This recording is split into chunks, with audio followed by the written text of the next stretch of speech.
Hello and welcome to Built In, the FMI podcast for the built environment. I'm Scott Winstead, president of FMI Consulting. I'm really excited about my conversation today with Denise Gettman on our recently released industry talent study. Denise is a partner in our leadership and organizational development practice, where she spends a great deal of her time working with clients to build and deliver customized development programs designed specifically to address many of the issues laid out in the talent study. Well, Denise, welcome to the show. It's great to have you. Thanks. Happy to be here. Denise, just to set the table for our listeners that may not have read the study, I would love for you to summarize some of the key takeaways that stood out for you. The survey in general provided insights into the current trends related to talent development, highlighting some key areas of focus, some things that leaders and organizations can and should be focused on to mitigate and navigate some of the talent strategies that we're seeing across the industry. For me, the standout focus was really this concept of a talent cliff. Because I'm sure we've all heard people talking about the lack of talent, finding good people, finding people to fill in work that we've already sold. We've been hearing that forever. This idea of a talent cliff really brought it more into sharp focus, how there are a few things at play that are actually changing to make this more of an urgent issue than maybe it's ever been before. Just in general, the talent cliff, some of those focus points are really, one, the idea that 93% of the respondents of the survey were reporting difficulties. This is higher than we've seen. Usually we see some pretty high numbers here, but this is indicating that there is an uptick in the urgency. People are saying, hey, we need more qualified people. We need to uptick our hiring practices. We need to hire more people to do the work that we're currently doing capably, and then also looking into the backlog to fill those gaps. In addition to that, so that's the going up the hill. In addition to that, some of the expectation, the Association of Building Contractors recently estimated that in the construction industry, we'll need to attract more than 500,000 additional workers this year in order to fill this estimated demand for labor. So that's in addition to what our clients are already seeing as a strain in their talent pool. So we're going up the cliff. We need more than we ever have before. We need more even than we thought we did coming up very shortly. As we go down from that cliff, we see a couple of things. One, this estimate that is talked about in the talent study that 1 in 5 currently in the industry are over the age of 55. Plus, we're seeing lower numbers of people we're recruiting who are currently in the industry and that are being recruited between the ages of 24 and 54. So we're going to be losing 20 to 30% of the current talent in the industry in the next 5 years or so because of some of that retirement age, because of some of other competition from other industries, different jobs. So we're seeing that's the cliff part, right? We need more and we are anticipating having much less. So how do we fill that gap? The final striking thing that I wanted to mention here at the start is, in light of this, most of our clients would say, yeah, we recognize that we have this challenge now and in the future. And so in spite of a lack of the understanding of that current talent capability to manage work and backlog, the percentage of our clients who are actually poised to fill that within their succession planning, intentional succession planning, really taking the opportunity to be strategic in planning for the future. 62% of respondents to this talent survey said, no, we're doing very little to nothing to plan for the future in terms of succession. So those pieces sort of moving together create a pretty big crisis, I think, for the industry and a nice challenge for us to focus on. You know, it's interesting. I see a lot that the literature refers to the trend of the talent shortage. And one of our colleagues, Jay Bowman, I've heard in speeches and just around the office say things like, I'm not sure I'd call this a trend. This is just a characteristic of our industry. You know, you could go back in our headlines for the last 50 years and there would be headlines talking about the talent shortage. So this is not a new phenomenon. It's been with us. It'll be with us. So kind of given that, I'd love, pick up where you just last left off, Denise. What are some of the dangers you see if we don't address some of these issues that you just mentioned? Well, so I think that's a great point, and Jay's absolutely right? This isn't something that's entered the realm while we were sleeping last night and caught us off guard. We've seen it approaching. It's consistent. I think of it in terms of two things. One, that opportunity, and then also the risk. I think from the opportunity side, in order for us to keep this talent that we desperately depend on, accelerating their capability, arming them with the tools that we know they're going to need to be successful, building an intentional plan for the future. I think the opportunity is at the heart of it, to reference Simon Sinek's work, is really the infinite game, right? This idea of how do we keep this game going in perpetuity? One of the hallmarks of this industry has always been this sort of pressure prompted approach. We're fighting fires. We have these projects that are within a time frame that we're trying to win. We're trying to win the work. We're trying to do the work. We're keeping score on how well we've done those things. And every day there's something else jumping up. And that's what makes it an exciting industry. I think the challenge of being in this industry and loving that aspect of the work is that oftentimes we can lose sight of how are we winning this ongoing challenge, the ongoing challenge being setting ourselves up for winning this game, winning the war on talent forever, right? To keep it going in perpetuity. So that's the opportunity, and it's also the challenge. What happens if we have more attrition than predicted?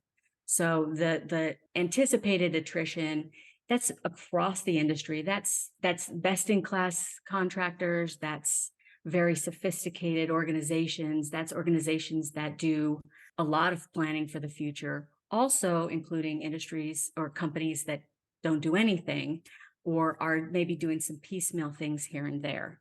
So it's across the board. So one of the challenges is, of course, what if the attrition's worse, right? We lose more people than anticipated, or the people that stay aren't equipped or engaged enough to really be successful to do the work at the quality that we're hoping that they can. And so there are some best practices that we do see, but those are the challenges. It goes back to that age-old principle of what happens if we develop them and they leave versus what happens if we don't and they stay. Right. And that's a big risk that we have seen across the board for a lot of our clients. They end up, the ones that we wish would stay end up leaving, and the ones we say, you could leave, they end up staying for the length of their career.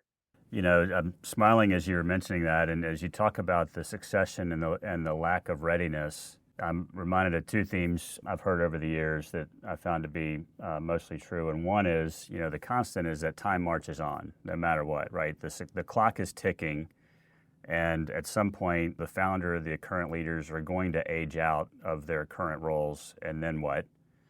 And the other is just, one of my mentors a long time ago said, he said he's going to write a book with the title just Options. And the theme is he or she with the most options often wins. And when you think about succession, if you bet on one horse, your odds aren't great. But if you have multiple options, if you've invested in developing those multiple options, you're much better off in the long term, because some of those folks are going to emerge to sort of take up the mantle and lead the business or lead a function or whatever it may be. So continuing on that theme, just in terms of best practices, I'd love your perspective, Denise, on, you spend a lot of your time in the market with clients kind of working to develop some of these programs designed intentionally to address these issues that were pointed out in the survey, but would love to see the things that you've noticed really move the needle when it comes to development and employee engagement. Absolutely. And I love that. I love that concept of options. If we could have more options in that pipeline, that would be great. You said it really well, Scott. The overarching best practice that ties all the others together is this idea of intentionality. So no matter what they're investing in, no matter how much they want to invest or the time, they're making sure that everything they do to build the business, new SOPs, the development of company vision, core values, long-term collective goals, development programs, training initiatives, whatever it is that they connect in some ways, that they're thoughtful about where they're putting their time and their money and their energy. A great way to make the most of their investment across the business is to make sure that, one, we're communicating it, that the people in the organization know about it.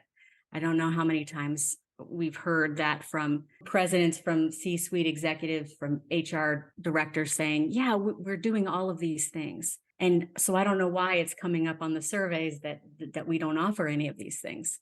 Do not make the mistake of not communicating all of the good work that you are doing. Make sure that we're really intentional about letting the masses know, hey, we're thinking about this. We're working on it. we're doing these things. And they're connected, right? They're not just a bunch of different things that we're putting various amounts of energy into. We're connecting the dots. We're making sure we pull them all together. Beyond that, I would say best-in-class organizations that we work with, that I've seen, have three things in common. The first one is that they are building a learning culture, or they are learning organizations, meaning that they understand and demonstrate the importance of investing in their talent, consistently capturing lessons learned, encouraging mentorship across all levels. They know how to regenerate and leverage expertise across the organization.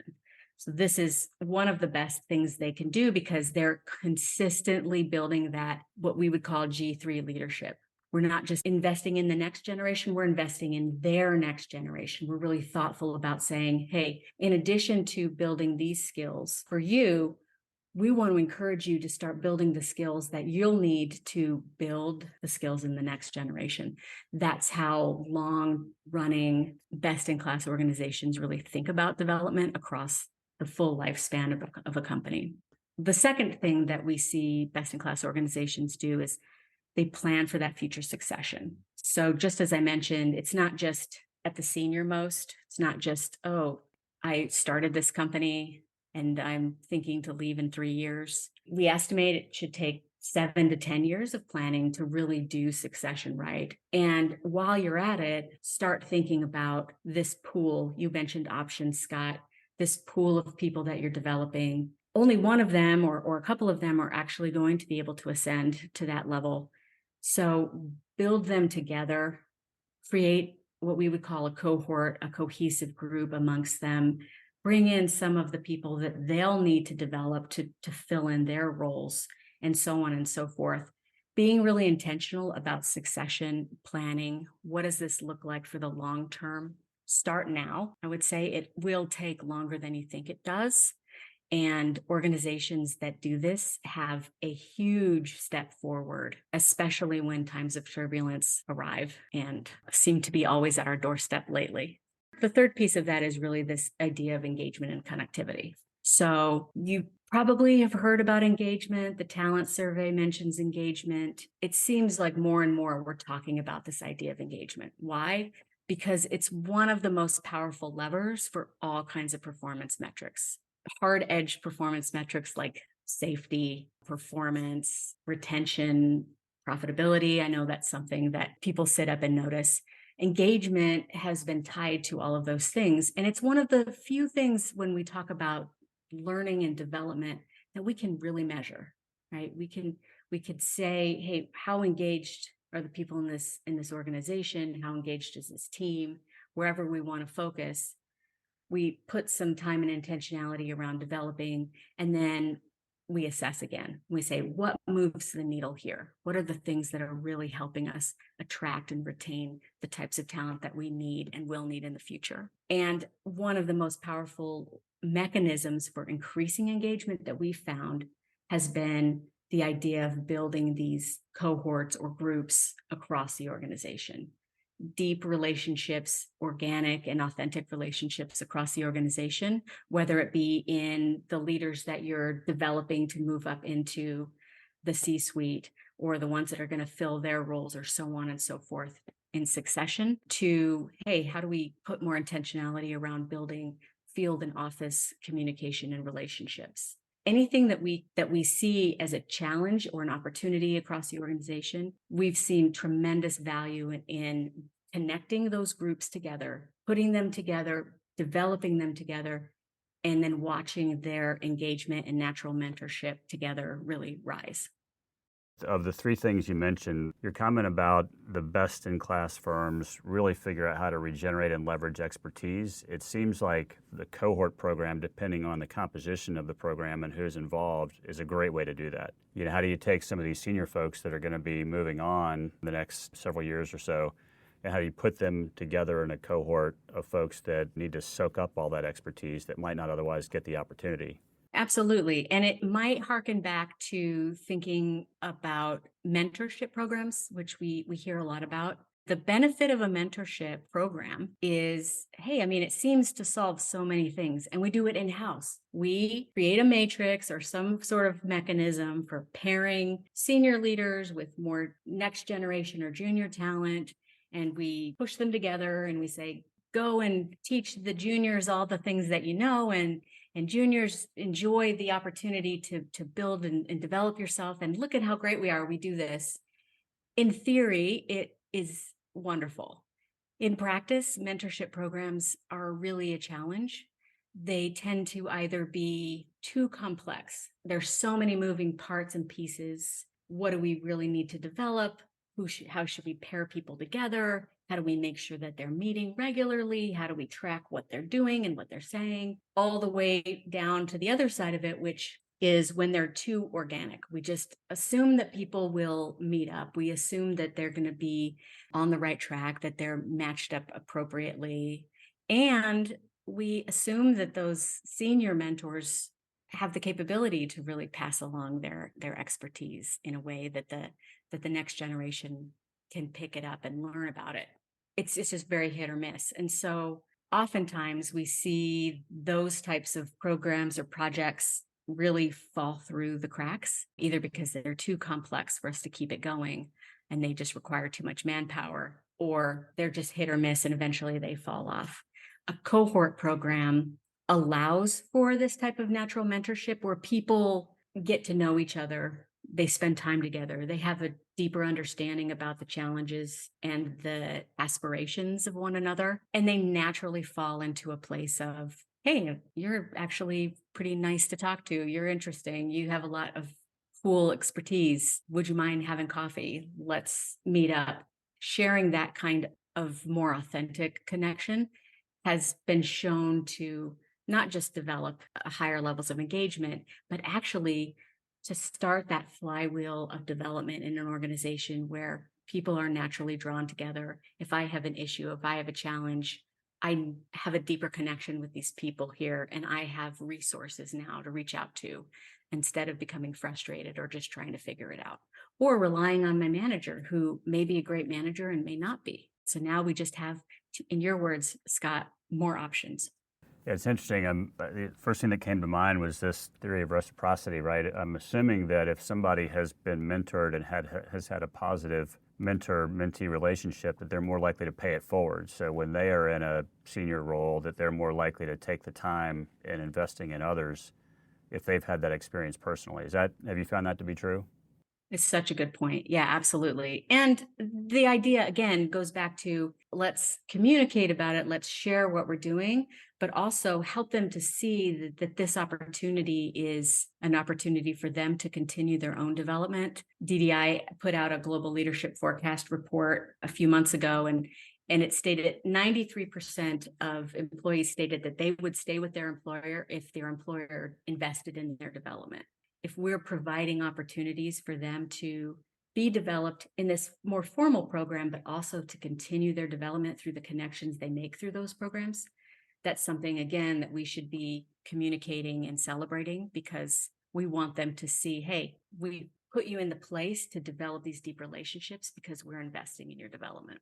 As you've been describing some of these characteristics of best-in-class firms, the thing that came to mind for me is just this is a communication and really a recruiting effort. It's recruiting the ones that are already on the payroll. I think too often we think about, or leaders think about, recruiting in the sense of how do we go attract talent that's not on our platform? How do we convince them to come on board? Well, you've already got a team that's already made a conscious decision to join the team. What are we doing to invest in them, to recruit to them, to continue to essentially, I don't want to say sell, but communicate all the things that the employer is doing to invest in those folks?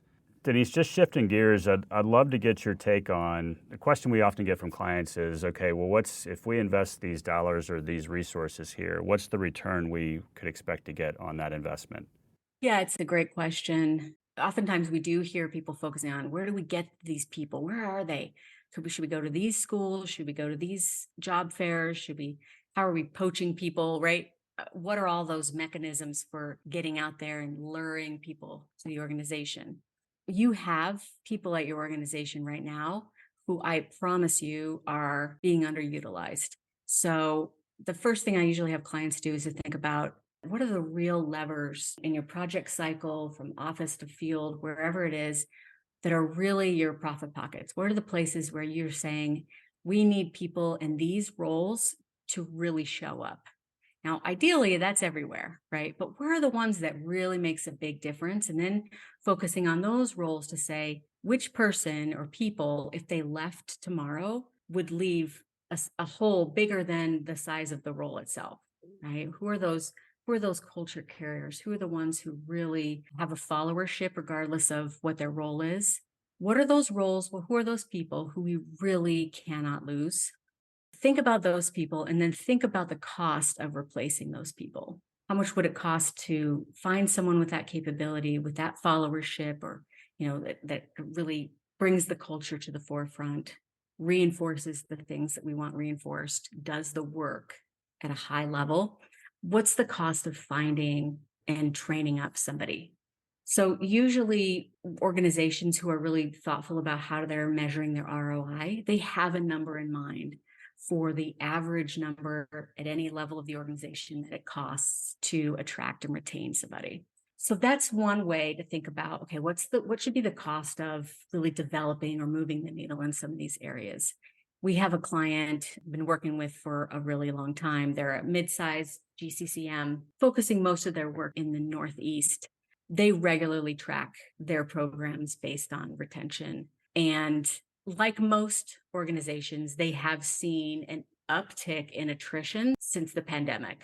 Before the pandemic, they were about at a 5% attrition, and that's attrition that they didn't want to happen. We're not looking for 0% attrition because some people need to exit the organizations. Not every hire is a great hire, not everyone's a good fit, but who are the ones that are leaving that we really wished would stay? So they were at about a 5% pretty steadily before the pandemic. Since 2021, they've seen an uptick in that to 12%. However, they also track the people who go through their cohort program. So they have a cohort program where they bring leaders across the organization together, 20 to 25 people, and they intentionally develop them. They assess them. They have development. They meet once a quarter for a year and a half. And then they graduate, and then they go into the next cohort. They're on their third or fourth cohort, I believe now. And those people are the ones that they've said, hey, those are the ones in that bucket of if they left, they're leaving a bigger hole than what the role is. We definitely can't lose them. Of all of the people that have gone through those programs for them, they've lost zero. So wow. 0% attrition in those groups, which for them is very valuable. And it gives an indication of how retention can really drive those ROI numbers. That's a great example. It's not just the individual when he or she leaves, it's the what are the second and third order effects of that? When he or she leaves, who else is leaving with them, whether they're going to the same place or not, but who else look to those folks as their mentor, their sponsor, that sort of things. Well, yeah. And, speaking of that, Scott, another benefit of connecting people across different levels, creating more options, more opportunities, deeper connections beyond just the people that they work with. It makes me think about an organization. It's a global organization that I was working with, really challenged in terms of their attrition, just seeing people leave left and right. They had chosen to develop people really in their regional areas. So no cross pollination, if you will. In some of their regions, they had some really strong managers and leaders. In other regions, they were markedly less so, less capable, and having some real challenges. The benefit for the region with the really capable manager, the people who've been there for a really long time, is that they were having a really great experience and learning a lot and very invested. The problem is because they weren't interacting deeply with anybody outside of that region. When the day came when that leader left, their entire department went with them because the connectivity that the people in that region felt was, and the loyalty was to that manager, to that person that had been developing them, as opposed to the company. And so we want to find ways to help people stay, to see that they have options beyond just the leader or the region or the project that they're comfortable with, and finding ways to give them more access and more visibility of those things will help them to be more sticky to the organization. That's great. Well, Denise, in closing, what's the biggest takeaway you hope listeners walk away from this conversation with? First, just an acknowledgement of, I know based on all of the things that are happening right now in terms of the markets and financials, there's a lot of turbulence happening right now in the world. And it feels potentially counterintuitive to take this time to invest in talent development. But this is what sets the foundation for every enduring organization. This is the opportunity to set yourself up for the future. And we've seen it time and time again. So I think the first one would just be an encouragement that now is the time to lean in on identifying, assessing, developing your talent pipeline, really getting thoughtful and intentional about succession with the understanding that it will take longer than you think it's going to take. And when you think about the risks involved in moving your organization into the future without a really clear plan for who's going to be leading the organization, who's going to be leading the field, who's going to be leading the office, who's going to be running and doing the work, it's a considerable risk. So I would just say, in case you weren't already feeling the pressure, now's the time to do it. There are so many things that we don't know about the future outlook, but one of the things we do know is that best-in-class organizations have been preparing for this war on talent already. So they're making those preparations in order to be competitive and to be able to consistently show up and do the work that you love to do. You're going to need people who are engaged and ready to do it as well.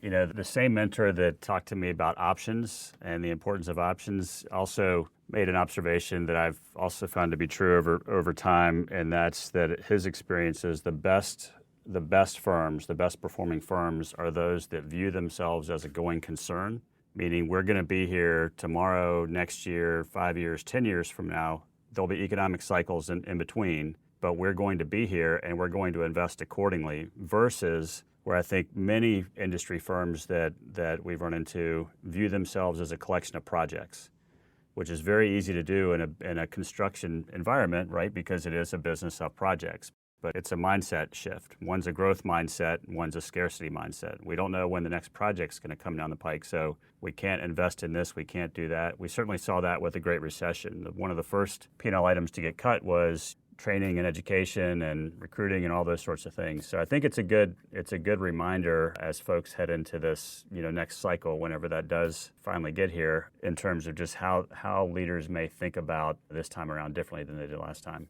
Absolutely. I love that, the idea of that growth mindset. And many clients that I've talked to, especially in the last year or so, reflect back on the choices that they made, maybe at the beginning of the pandemic, or they go back to the Great Recession, and how hard it was for them to ramp back up to get up to where they were. And many of them have said, I don't want to make the same mistakes. It feels the same. My urge is the same, right? To pull back. And I think that's one of a really powerful opportunity for us all to look back and say, what are the choices that I'd made when deciding how much to invest and which way to pivot? What are the things that worked? What are the things that kept us in the game? And what are the things that could have made us more competitive today? Because this is our opportunity. Great. Well, Denise, thank you so much for being here. I think we'll close there, but it was always great to talk with you. Really appreciate all the insights you shared today and look forward to catching up again soon. Thanks, Scott. It was a pleasure. Please join us next month for another insightful episode on exit strategies. There are primarily 4 ways to exit a privately held business. You can sell to a third party, you can ESOP the business, you can transition the business internally to family or non-family members, or you can liquidate. We're going to talk about the first 3. Joining me on the podcast will be 3 managing directors from FMI Capital Advisors, our investment banking group. We'll have Alex Miller, co-lead of our contractors and construction services M&A practice. We'll have Nathan Perkins, leads our ESOP practice, and we'll have Matt Godwin, who leads our ownership transition practice. And please remember to like or subscribe to the podcast to make sure you don't miss another episode.